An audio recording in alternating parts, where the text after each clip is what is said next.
3 million pages of evidence, thousands of unsealed flight logs, millions of data points, names, themes, and timelines connected. You are listening to the Epstein Files, the world's first AI-native investigation into the case that traditional journalism simply could not handle. Welcome back to the Epstein Files. Last time, we walked through Victims' Compensation Fund. Today, we are following civil lawsuits through the documentary record, so the timeline, decisions, and institutional failures are clear. As always, every document and source we reference is available at epsteinfiles.fm. So start with Prince Andrew settlement.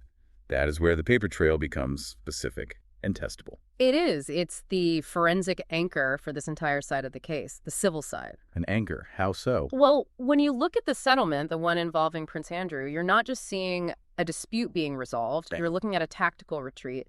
And in the filings, he's not even Prince Andrew. He's referred to as Andrew Mountbatten Windsor. Stripped of the title. It's a forensic leveling. And this settlement, it's really a perfect example of how the civil docket was used to manage and, to suppress evidence. Evidence that would have been, catastrophic in a criminal trial? Potentially, yes. Yeah. Catastrophic. So let's get into the specifics. We're looking at the data from the Justice Department's Epstein Files.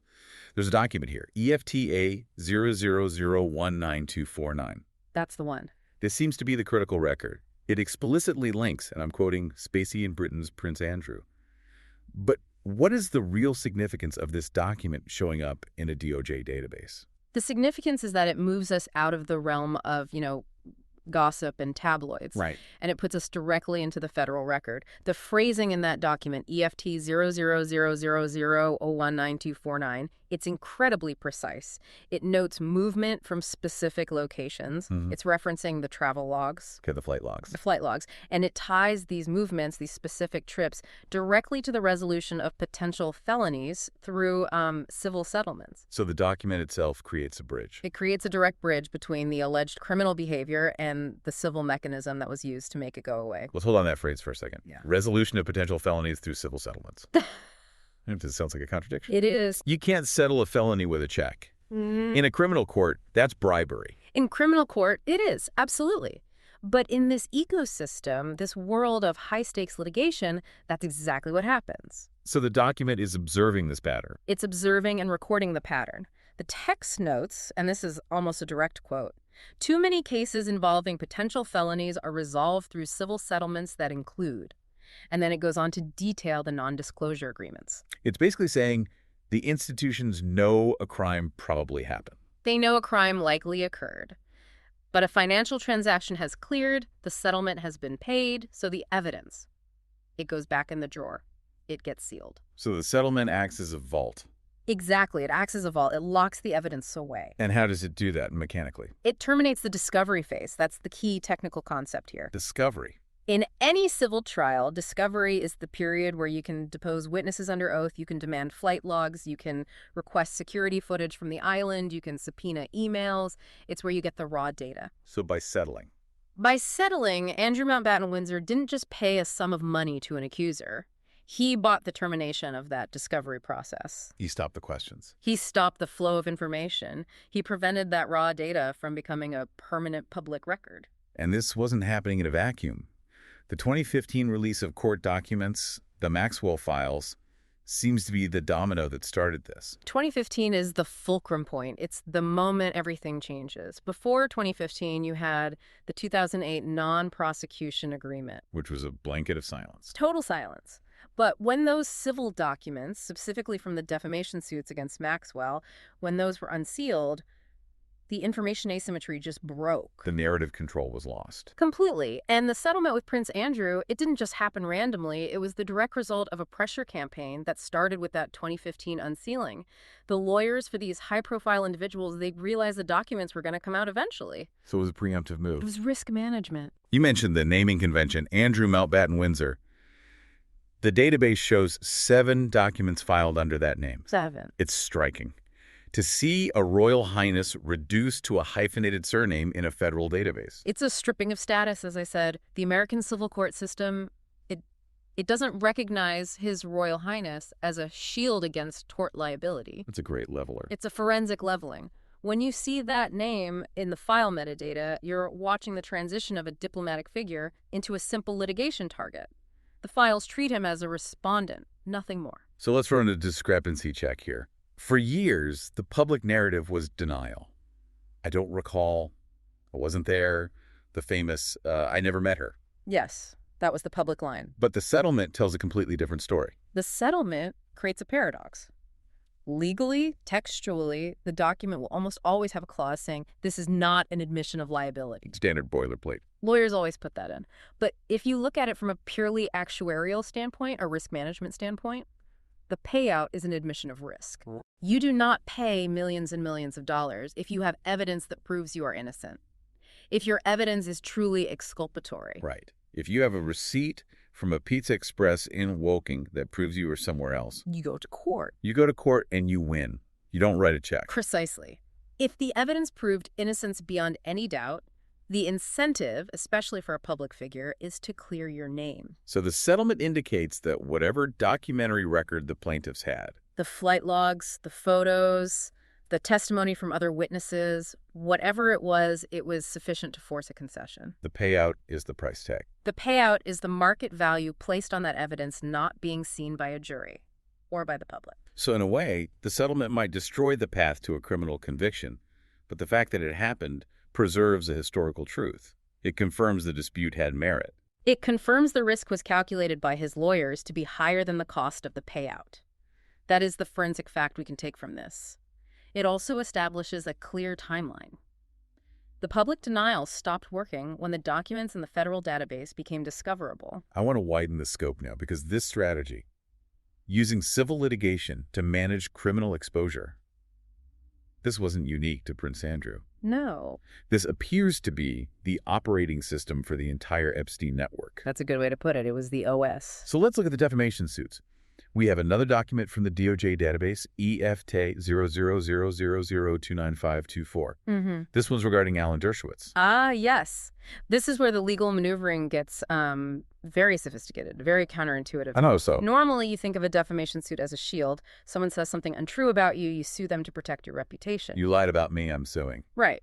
But in the Epstein saga, defamation suits were weaponized, they were turned into swords, they became the primary vehicle for forcing evidence into the public record. Especially when criminal prosecutors were, as you said, asleep at the wheel. Or just refusing to act. Walk us through that mechanism.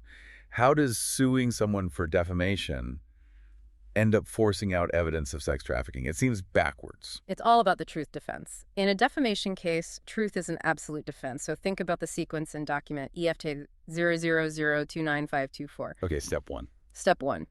An accuser makes a public claim. Step 2. The accused, in these cases, Dershowitz or Maxwell, publicly and aggressively denies it. They call the accuser a liar. And that's the key, calling them a liar. That is the act of defamation. So step 3. The accuser then sues the accused for defamation. Because calling them a liar damaged their reputation. Correct. And once that civil action is filed and active, the court has to determine who is telling the truth. And to do that... Discovery. The accuser's lawyers get subpoena power. They can now say, okay, Mr. Dershowitz, to prove you're lying about calling my client a liar, we need to see your travel logs for 2005. We need your emails. We need the guest lists for your visits. So it opens the very door that the criminal prosecutors had sealed shut with the 2008 deal. It kicks the door down.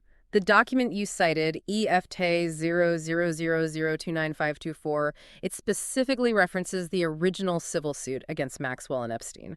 That suit is the patient zero for the 2015 unsealing. That's where it all started. The criminal justice system had exited the field after the 2008 plea deal. It was over. The civil justice system was the only venue left. These defamation suits, they were not just about reputation, they were a tool to pierce the veil of that non-prosecution agreement. It's a brilliant, if very expensive, workaround. But there's a financial component here we need to address. The source material draws a parallel to the Madoff victims, noting they were often divided about the settlement process. That parallel is very instructive. In any mass tort or, large-scale abuse case, whether it's a Ponzi scheme like Madoff or a trafficking network like Epstein, the settlement process monetizes the trauma. It puts a dollar value on it. It does. And that immediately creates friction. You have a limited pool of assets, in this case, the Epstein Estates Compensation Fund, and a growing pool of victims. This fragments the group. Some victims want to settle quickly and try to move on. Others want to fight for public accountability, for a trial. And this is where that Rothstein firm document comes in. Document EFT 025405444. It discusses the, quote, incentive to make any claims. Sounds very cold. It is clinical. The document is an analysis of the legal ecosystem that grew up around this case. It suggests that the structure of these civil settlements created a financial marketplace. A marketplace for trauma. In effect, yes. A marketplace where law firms had to weigh the incentive to make claims against the probability of recovery. It turns these human rights violations into a balance sheet item. The lawyers were fighting for justice, yes, but they were also operating within an industry that incentivizes specific financial outcomes. So the civil system is a double-edged sword. Very much so. It can reveal the truth through the discovery process, but it also creates a powerful incentive to settle for a payout, which then seals the records. It commodifies the evidence, and once that evidence is sold via a settlement, it's often sealed as part of the deal. The public record goes dark again. Let's move on. We keep mentioning these EFTA files from the DOJ release, but when you really dig into the database, there are some data points that just don't fit the profile of a normal sex crimes investigation. There are definite anomalies. Specifically, I'm looking at document EFT 000020432. This one. This is one of the most significant anomalies in the entire data tranche. Because it discusses, and again I'm quoting, suitability, eligibility, or qualifications for federal civilian employment. Correct. Explain that. Why is boilerplate federal HR language sitting in a sex trafficking investigation file? That is the central question, isn't it? You do not generate a suitability for federal employment record for a private citizen, not unless they are interfacing with the government in a very specific way. Such a hiring, contracting, or, and this is the most likely, a security clearance capacity. This is the language you see when someone is applying for a job at the State Department or a defense contractor is getting cleared for a top-secret facility. It implies vetting. Government vetting. It implies deep vetting. It suggests one of two things. Possibility A, one or more individuals within the Epstein network were being considered for federal posts or maybe advisory roles. Okay. Or possibility B, individuals who are already in federal employment were flagged during the investigation. And that flag triggered a suitability review to determine if they could keep their jobs, keep their clearance. Either way, it completely destroys the narrative that Epstein was just some private financier operating on the fringes. It does. This places the network's orbit directly inside the federal personnel system. It indicates a clear intersection. We don't know anything more than that, but the document exists. It's part of the EFTA series. It is hard proof that the investigation touched on personnel matters within the United States government. Which might hint at why the national security justification is sometimes floated around this case. It's one possible explanation. We don't have the unredacted name attached to that suitability review, obviously, but the existence of the form itself is proof of that connection. And speaking of scope, let's look at documents. EFTA 000019071 and EFTA 000019078. These are heavy. They reference mass torts, class action, personal injury, and wrongful death. These are terms of industrial scale. Not for an isolated incident. Absolutely not. You don't use terms like mass tort or class action for a case with one or two victims. You use them when the damage is systemic, widespread, and affects a large, identifiable group of people. So from an audit perspective, what does seeing mass torts in the file metadata tell you? It tells me that the institutions involved, the banks that held his money, the universities that took his donations, the estate itself, they were calculating their financial liability on a massive scale. They weren't preparing for a few individual lawsuits. They were preparing for a flood. Exactly. You do not set up a mass tort protocol unless you know you have dozens, if not hundreds, of potential claimants waiting in the wings. It indicates that internally, the lawyers for these institutions knew the true scope of the operation long before the public did. They were building the actuarial models for a catastrophe. While publicly claiming complete ignorance, it's a major discrepancy. This connects directly to Ghislaine Maxwell's sentencing. She received a 20-year sentence. On the surface, it looks like justice was served. But the persistent question remains. Where are the names? Names of the clients with the other associates? We have a reference here to the interview transcript Maxwell 2025.07.24, redacted. And the redaction is the story. The index of that transcript, the part that isn't blacked out, it shows us the key words being discussed. Abusing civil circumstances, but the names, the co-conspirators, the clients, they are gone. Black ink. And this gets to a crucial distinction between the criminal and civil tracks, doesn't it? It does. The criminal trial of Ghislaine Maxwell focused very, very narrowly on her specific actions with a small, manageable number of victims. To get a conviction, the prosecution did not have to name every single individual in the network. So the criminal trial, by its very nature, effectively protected the broader network. It kept the scope narrow. It was a surgical strike, not a carpet bombing. That is the functional result. And the civil files are where the names are. The civil files, the ones we discussed earlier, the ones that led to settlements like Prince Andrew's, those contain the names. The criminal indictments carefully excluded them. The unknowns remain unknown in the public criminal record, but they are almost certainly identified in the sealed civil discovery. The discovery that the settlements helped suppress. The very same. It's a closed loop. We need to reconstruct the timeline to really understand how we got to this point. The baseline has to be 2008. 2008 is the original sin of this case, the plea deal, the infamous non-prosecution agreement. From a forensic standpoint, what was that document designed to do? It was designed to freeze criminal liability permanently. It granted immunity not just to Jeffrey Epstein, but to, and this is the critical part, any and all potential co-conspirators. That's an incredible scope. It was a get-out-of-jail-free card for everyone who ever set foot on that island or on his plane. And for 7 years, it worked. It held until 2015. 2015. The civil unsealing. This is the turning point we keep coming back to, because it is the turning point. When the documents from the civil suit involving Ghislaine Maxwell were unsealed, the entire narrative control that had been established in 2008 just collapsed. It generated the first wave of hard documentary evidence that contradicted the official story. And this is where the investigative journalism of Julie K. Brown becomes so critical. Her series, Perversion of Justice, it wasn't based on anonymous sources or going undercover. It was based on reading the files that had been unsealed. She did what the prosecutors had refused to do for years. She did. She utilized the depositions, the exhibits, all the material from the civil litigation to force the criminal side to finally reopen the case. So it's a rare instance where the civil docket actually drove the criminal docket. Extremely rare. Usually it's the other way around. The police make an arrest, and then the victims sue for damages. Here, the victim sued. The evidence came out in civil court, and law enforcement was essentially shamed into making an arrest years later. The 2019 arrest, then, was a direct downstream consequence of the 2015 civil unsealing. Absolutely. There is a straight line between the two events. But that leaves a massive gap.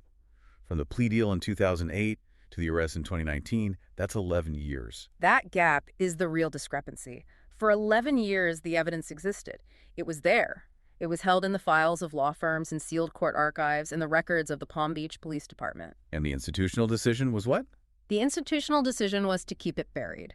The gap is proof that the institutions, law enforcement, the courts, the prosecutor's office were content to let that 2008 agreement stand indefinitely, until public pressure, driven by that unsealed evidence, made it politically untenable to do so. And then, when the system finally did act in 2019, it failed again. It failed catastrophically. August 13th, 2019, the day of his death.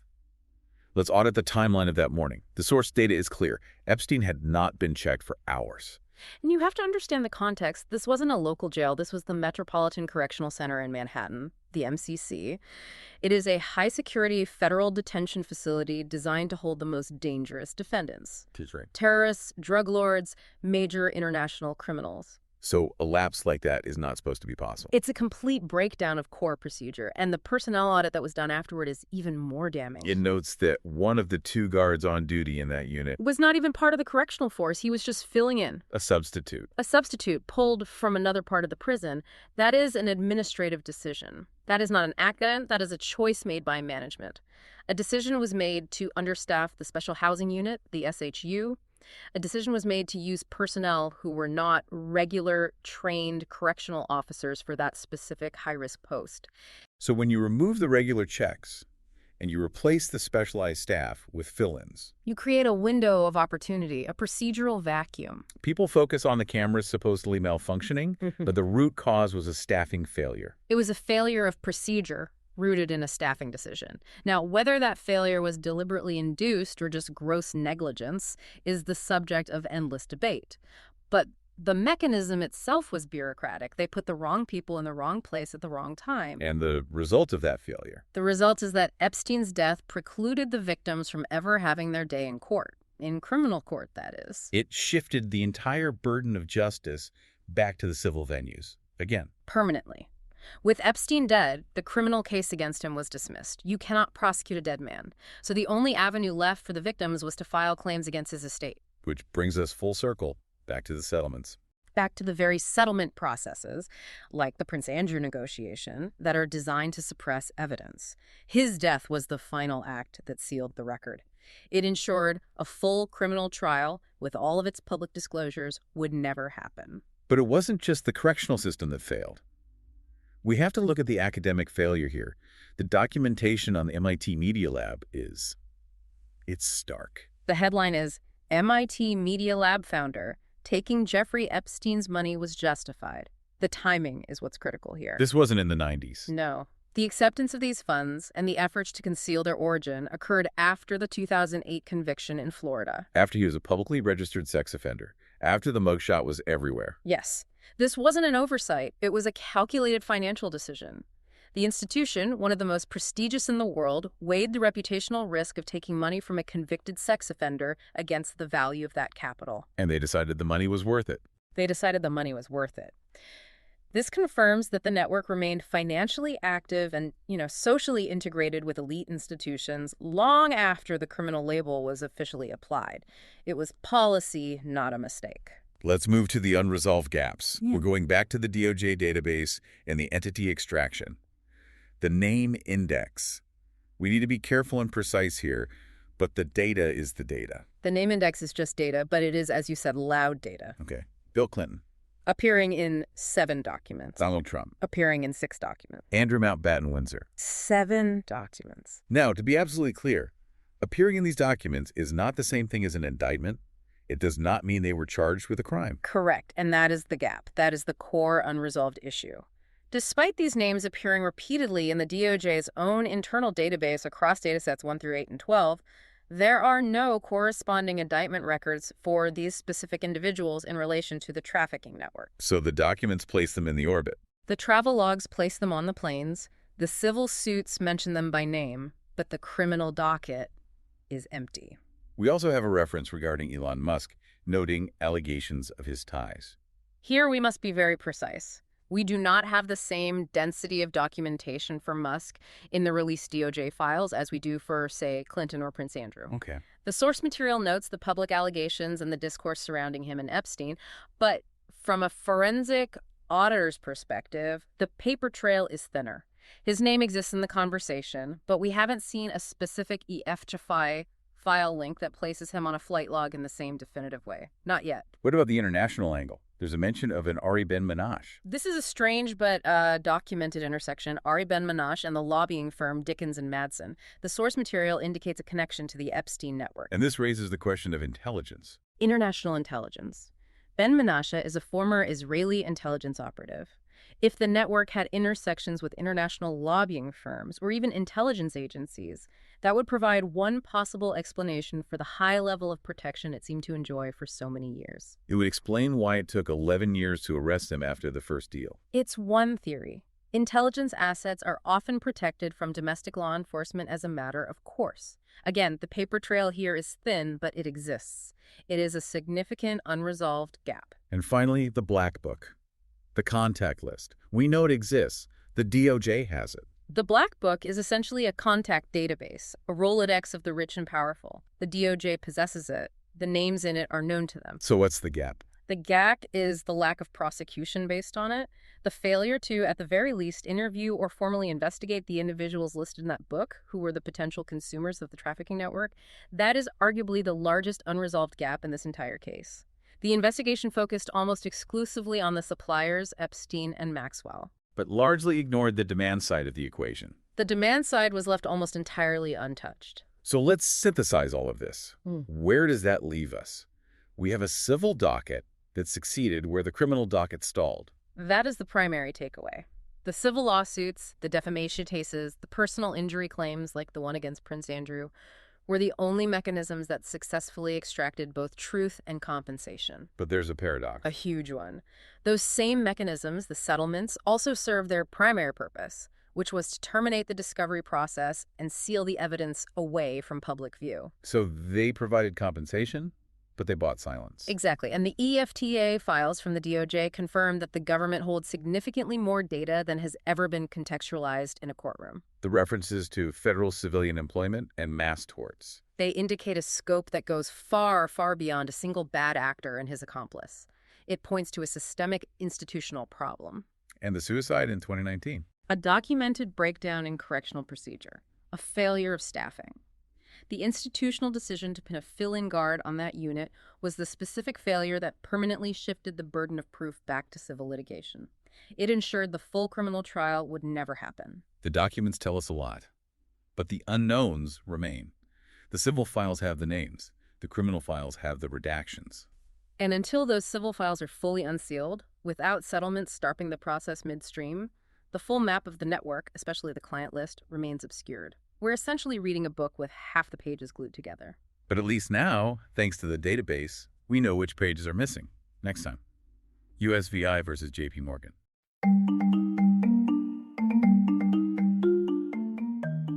You have just heard an analysis of the official record. Every claim, name, and date mentioned in this episode is backed by primary source documents. You can view the original files for yourself at epsteinfiles.fm. If you value this data-first approach to journalism, please leave a 5-star review wherever you're listening right now. It helps keep this investigation visible. We'll see you in the next file.